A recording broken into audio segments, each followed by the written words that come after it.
Welcome to the Velvet Hour, and today I have such a treat for all of you. I'm going to introduce you to the world of sound baths. Kyle Lamb is such a master at sound bowls and gongs and sound baths. It's a complete experience, and if you haven't been to one, I encourage you to seek out a sound bath in your area. You will experience such a sense of stillness and relaxation and calm your nervous system like nothing ever has done for you. It's a great way to introduce yourself to meditation and stillness. So Kyle Lamb started about 10 years ago, and he is the founder of the Kyle Lamb Sound Healing. And sound and frequency, you might not know, actually have a lot of healing properties to them as well. Kyle, I'm so excited to talk with you today. I have been to so many of your sound baths, and I just want to share them with everyone because everyone is like, what's a sound bath? Or if they know, they haven't been to one of yours. And I've been to several different practitioners, but yours are a level above. The entire room vibrates, and I always leave feeling just peaceful, still. My nervous system is relaxed. I sleep beautifully that night. I even took my husband on a date night. Yes. And said, we're gonna go. Remember, I brought him, I'm like, we're gonna do an aerial sound bath, which is where you hang in these beautiful draperies, like in a cocoon. And that is even more special to me too, because the vibration goes around your whole body. Mm-hmm. But let's step back. I want to talk about, you told me your story and I thought, wow, what a story. You never know where things that you're interested in are going to lead you. Mm-hmm. You're a musician, you play piano for a decade or so, and you play the clarinet. First, you were in accounting and finance, and then you started taking science classes because you were interested in going to med school? Mm-hmm. Yeah, so I got my bachelor's in finance in 2013. So I was a corporate accountant for a few years. So unlike you. Yeah. You, a corporate accountant. That's what everyone said. But I'm Chinese. I'm from a very traditional Asian household. So at the time, I didn't really know what I wanted to do. So accounting seemed to be the most safe route at the time. But worked in hospitality, commercial real estate management, healthcare too as well for a private hospital. And then yes, in 2017, I decided to quit my job because I had aspirations to go to medical school. So I went back to community college, started taking some science classes, started studying for my MCAT, and that's when I started sharing sound healing through different public events. And you learned about sound baths because you were going to Kundalini yoga? Yeah. And they have a lot of gongs and things like that. Yeah. So in my 20s, Kundalini yoga was really big in the West LA area, and some of the OG teachers from Yogi Bhajan were teaching there too. So I had the pleasure of learning from the best of the best. And if you've never been to a Kundalini yoga class, they always end it with the gong. So that's how I first fell in love with sound healing, is through the gongs. I took a 4-hour gong workshop, fell in love with it, started going to a lot of sound baths at Kundalini yoga studios and also other places too as well, and just fell in love with it. And a lot of it has to do with my background in music, played piano for 10 years, clarinet for 6, but my love of going to live concerts too as well. I just love being in that environment where there's a lot of fresh emotions coming through when you're listening to live music, and also that connection with the crowd too as well. Yeah. Isn't it amazing? I mean, when everyone knows the song or is enjoying and dancing with the song, you really feel all connected. Yeah. You know? It's that unity. Which yeah. So, okay. So you go to a lot of sound baths, and then you decide, I don't want to go to med school. How does it go from I'm going to study and go to med school to maybe I can do this for a living? Yeah. So the reason why I had intentions to go to medical school was because I really wanted to serve the community in the masses too as well. And so my thought process was, okay, if I was a physician, right, I can make more of an impact because most people tend to trust their doctors when it comes to their overall well-being. So that was my original intention. And I found out I was not academically qualified to go to medical school. Look, I tried. You're a right brainer. Come on. Yeah, I was. So I have that side, which is really what works for me. When it comes to memorization, especially scientific terms, it was very hard for me. So the test taking part was very hard. So the reason why I made that switch was because I could not break a certain score on my MCAT. And so around that time, it was around 2020, right when COVID started, I had to make a decision. Okay, am I going to continue going to this medical route? Am I going to go back to finance, maybe get my CPA license, or go on the sound You were at a route? crossroads. Yeah. So I had 3 feet in 3 different boats, essentially. Did you feel like the universe, because you had studied and were having a hard time passing the MCAT, was it like the universe kind of telling you, maybe this isn't for you? Maybe something else? Looking back on it now, I think that was the case. Yeah. Back then, I had a lot of resistance to doing this. My hopeful thing was, okay, am I going to be able to raise a family right here in Southern California doing this? And my mother, I love her. She was very supportive. She says, Indiana, I want to make sure you're happy, but she always instilled a sense of realism. So that was the hard part. They're the practical ones. Exactly. It's like, what's your plan B? Yeah, totally. And even when I started doing this, I was actually studying for my CPA exam. But then I said, I can't grow a sound bath business and study for one of the most major financial exams in the United States. So ultimately, I decided to go into sound healing. But I had a lot of resistance I had to overcome because, again, I was okay, is this practical? Is this going to be realistic? And it was growing to a level of success, not where it is now. Right. But it definitely had that potential. It was really new back then when you had to make that decision. It was fairly new. Yeah. Even down here where we were living in Orange County, I only knew of maybe 1 or 2 other practitioners that was doing it. That's kind of fun, is to take a leap of faith, right? Yeah. And to do something outside of the norm. It's scary, right? Yeah. And it's risky. But if it's in your heart, something's telling you that. If you have a desire, I think it's kind of already there. It's already in the works.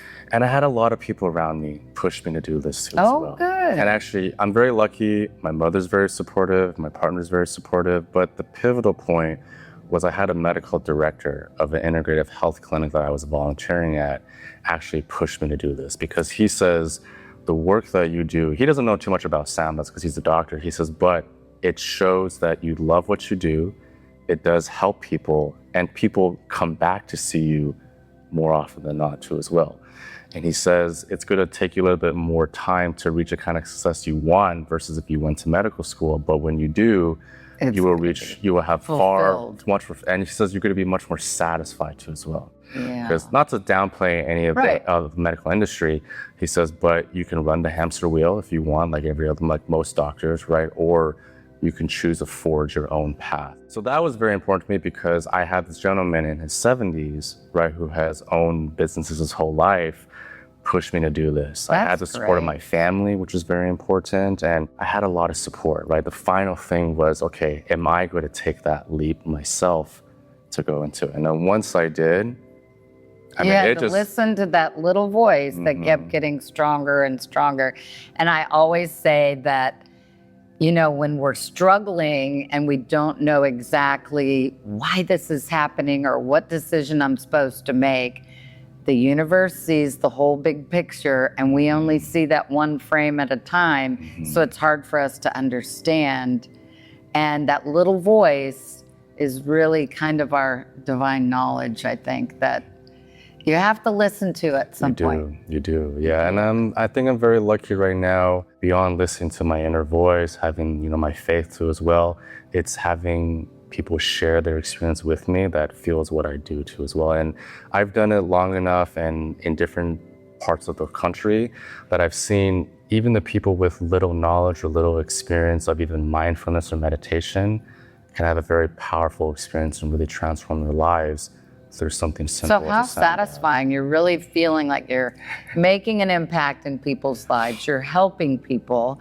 And there's a lot of scientific data out there actually about the frequency of sound and how it can heal. Every cell in your body feels it. Yeah. And to keep your central nervous system calm and directed to healing. A lot of information around how sound can actually really help you heal. They conducted a study of sound healing using gongs and Tibetan bowls, right? And so it showed that there was a lot of reduction in stress, anxiety, worry, frustration. So you're seeing not only more interest about it, but more advocacy for it in the medical community. And even I teach this to a lot. I've had physicians, nurses, therapists of all different kinds, social workers even, come take this because they know it works with their clients and patients too as well. In fact, one of our former students is the director of psychiatry over at UCI Health. Oh, wow. And she works in sound healing with her psychiatric patients. And who doesn't need it more than them? Right. They're like taking on everybody else's problems, issues, trying to help them, so they get drained. Yeah. And this just helps kind of reset them probably too. Yeah, it's a good modality to not only share in yourself, but to share with others too. Right? It's like, even though they are a lot more simpler to play than like a piano or a clarinet, that same joy in being able to play these instruments is still invoked in the person, right? And the person receiving it also shares that similar experience because they're the one bathing in all these different beautiful sounds. Well, I have sound bowls and I still don't play them like he did. He's really the master.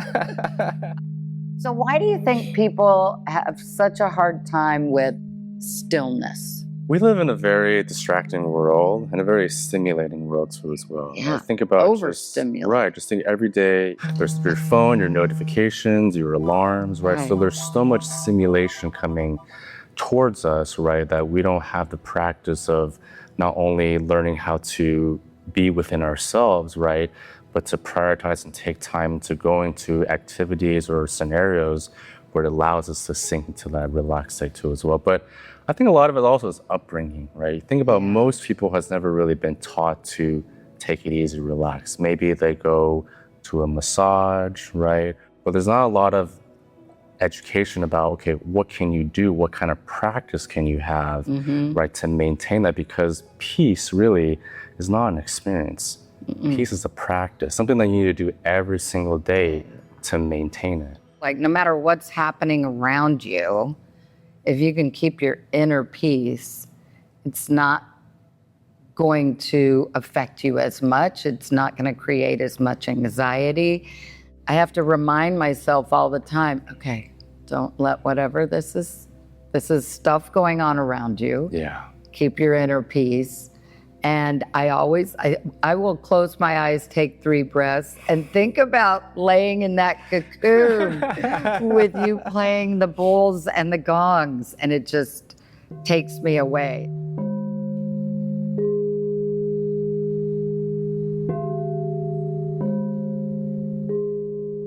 So tell me about a story, because you've done this with thousands of people in the room, and you're sitting there looking at all these people just still and quiet. Yeah.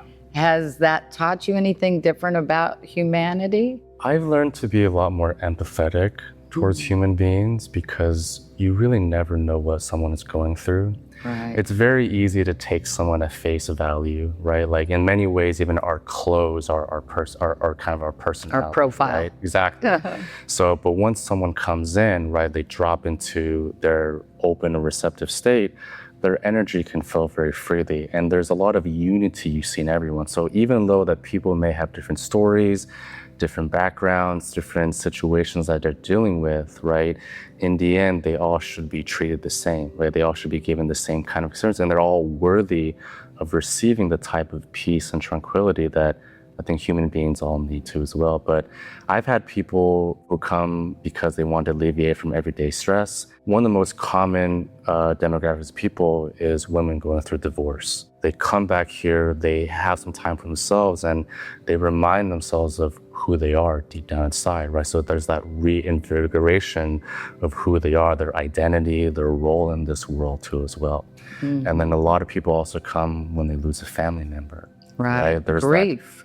There's that safe space to process grief, right? And when you go so deep in your meditation, consciousness really opens up. This is kind of where we go into more the ethereal realms, right? But they can get a lot of closure. We've done a lot of celebration of life sound baths, a lot of them. And it's one of the most beautiful experiences I love to do. Really? Because you have family coming together.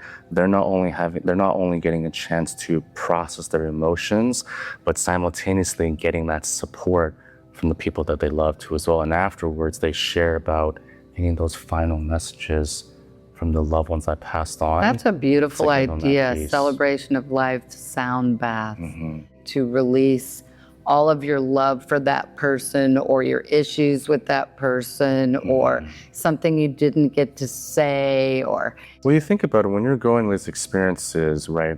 Even though I'm guiding you in the meditation, I'm using sound. There's no language. So there's no language barrier.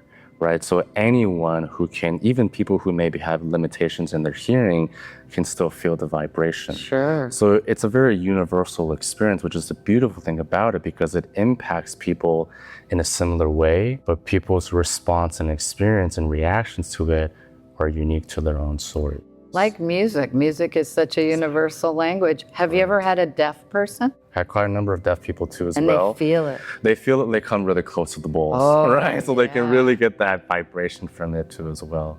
What do you see the future of sound baths and sound bowls and gongs? Is there an evolution of what you're doing now to where it's going to go? One thing that I love seeing right now is that sound healing is going more into the mainstream, right? So when I started 10 years ago, it was limited to, mostly yoga studios, meditation studios. Now you're seeing it not only in different public venues, right? We do a lot at hotels, wedding venues. People are incorporating. It's not woo-woo anymore. It's not woo-woo anymore. It's a wellness experience. It's a wellness practice, right? It's like a massage or anything else. It's like for your soul, your body, your mind, body, and spirit. Yeah. I think what I would love to see is sound healing more integrated into the medical industry too as well.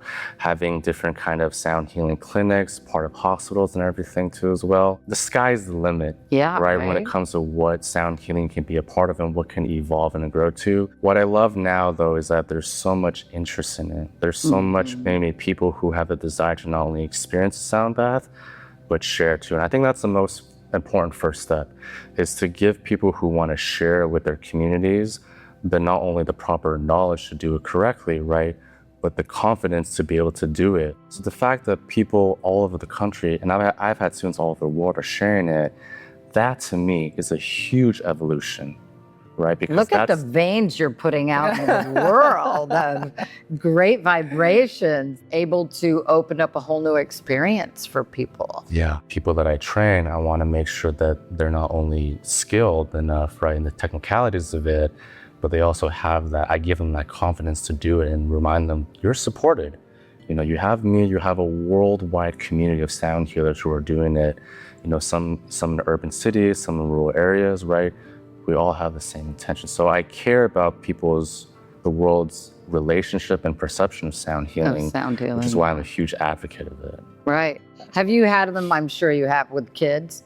Not as often as I would like to, but I've had a few. I've had children young as 7 years old come to our sound baths before.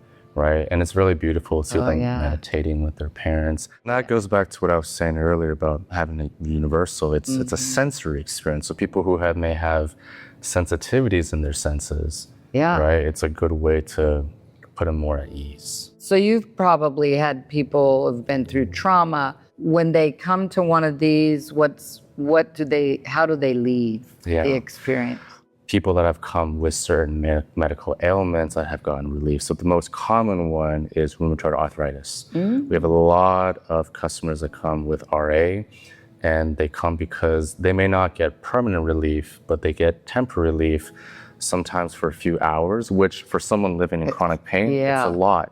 Some of them have a few days before they have any kind of pain resurface again too as well. Wow. So that's one of the most common ones. And that kind of makes sense because Yeah. there's a lot of vibrational therapy in what we do. Right. I've had a few customers who come with vertigo who have gone to their doctors afterwards and says their vertigo has gone away, right? It's possible that this has been a contributing factor to that alleviation. Sure. We've had a lot of cancer patients come. I was going to say. A lot of people who go through chemo like to come to our sound baths because it gives them a chance to give them that mental relief because physically they're going through a lot. Yeah. But it's hardest on the mind and the heart, right? It gives them that reminder like, hey, keep going. You got this. Yeah. And that's, I think, for a lot of people who go through cancer treatments, that's one of the biggest non-medical direct service, I should say, right, is that will to keep going. Well, you're also doing this at a lot of very fine wellness resorts, the Canyon Ranch in Tucson, and they sent you up to Lenox? Yeah. So we have a partnership with Canyon Ranch Resort. They're an all-inclusive wellness resort. They have one in Tucson, Arizona, Lenox, Massachusetts, and they're currently building a large one in Austin, Texas. They have a health club in Fort Worth. They have a spa, the Venetian in Vegas. So we do a lot of these sound bath programs. And then I've also done some work with Rancho La Puerta down in Baja, California. We've done some week-long sound programs from them too as well. And later this month, I'm very excited. We're going on Crystal Cruises. We're doing the Wellness at Sea, which is very exciting. So it's a big honor to be able to share sound healing, but make it part of an offering that these resorts are including for their guests, which is really amazing. And do you remember your first sound bath that you did? The very first sound bath that I did on my own, I was living in East LA at the time. It was in Whittier. It was this little yoga studio in Uptown Whittier. We had maybe 7 guests too as well. So it's, I still have pictures of it. I was wearing like those muscle tank top cut off tees. Yeah. It was very like gym bro vibes at the time and like shorts. I looked like a little surfer dude, right? But that was my very first. Were you nervous? Bath. I was so nervous. I was stuttering a lot. I had this whole script that I was going to read off of, and I was trying to memorize it. Looking back on it, right? It's how far funny. You've come. Yeah, it's a little bit crazy, but I always tell all my students who start, humble beginnings are a beautiful thing to look back at because that's right. You can only reach this level of greatness if you have those kind of beginnings. Yeah, and you can see your growth. Mm-hmm. That's a fun thing, right? And you're traveling all the time with all of this equipment. Different venues and locations, some really beautiful ones that you've been to yourself too as well to kind of create some outside, some inside. Yeah, we've done it at botanical gardens. We've done it in the pool. We've done it in those silk hammocks that you like to as well. I haven't done the pool. I can't wait to do that one. It has that same 360 experience, right? But you get the feeling of like the ripples of the water from the vibration underneath it too as well. And because it's outside, there's that nature element, right? The fresh air, you get that cleansing energy from the water too as well. When you go into one, do you kind of read the room or do you already have a design of what you're going to play? And yeah, we have 3 different experience levels when it comes to sound baths. We have beginner, intermediate, advanced. So our beginner sound baths are people who are either new to sound baths or new to meditation, or people who are looking more for a softer, soothing, relaxing sound bath. I have intermediate levels that are more geared for emotional healing, all right, and for more invigoration. And then I have advanced sound baths, which are for like deep spiritual reconnection, rebirthing too as well, really deep emotional trauma, wound healing, so to speak. But we also have what I call just our very simple self-care sound baths, which are sound baths that are geared for more people who just want to take care of themselves. Mm-hmm. And that's when I can read the energy of the room to see what people are going through as a collective, whether they need a little bit more invigoration, intensity in their sound bath, or they need something more slow, soft, and soothing too as well. I also love to check people in, as you know, when I go to my sound baths, because I love to get that understanding of where they are energetically. So you're greeting everyone at the door and kind of getting a read on. So that helps me to get a better understanding, okay, how can I curate the experience based on that initial interaction? So you know that vibrating, that even you weren't doing it, but it was still like a wave.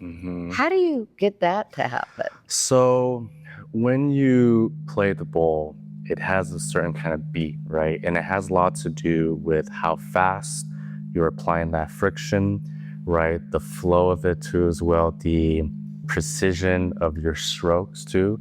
So there's a lot of kind of intricacies when it comes to the crystal bowls to be able to make certain kinds of wave sounds too. But basically what I'm doing is I'm combining two different tones, two different rhythms, trying to equalize this. So that way there's a consistent rhythm, but also the tones are blended together really nicely too as well, which is why I can create sometimes very invigorating sound baths, which are more fast paced, higher volume. And all of these have very different sounds. Show us what. Yeah. So the smaller the bowls are, the more higher the sounds. The larger the bowls are, the more lower the octave too as well, right?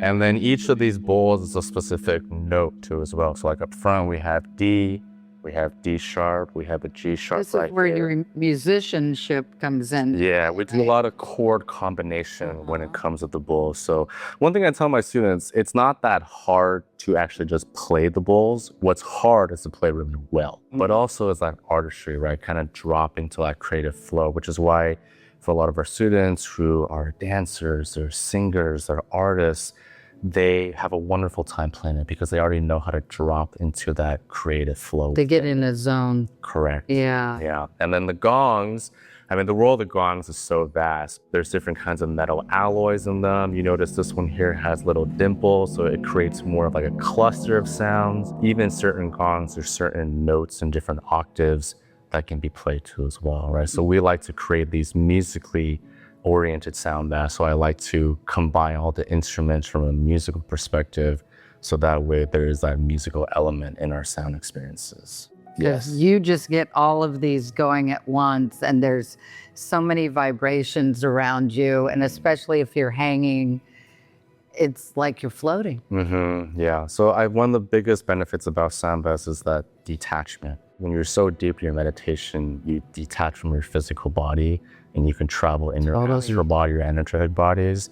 That's the beauty about sound baths, right? So that way when you have that detachment, not only can your body go through a lot of its own rejuvenation and healing, but you can have a better understanding of where your energy is at. And you have to just surrender to the experience.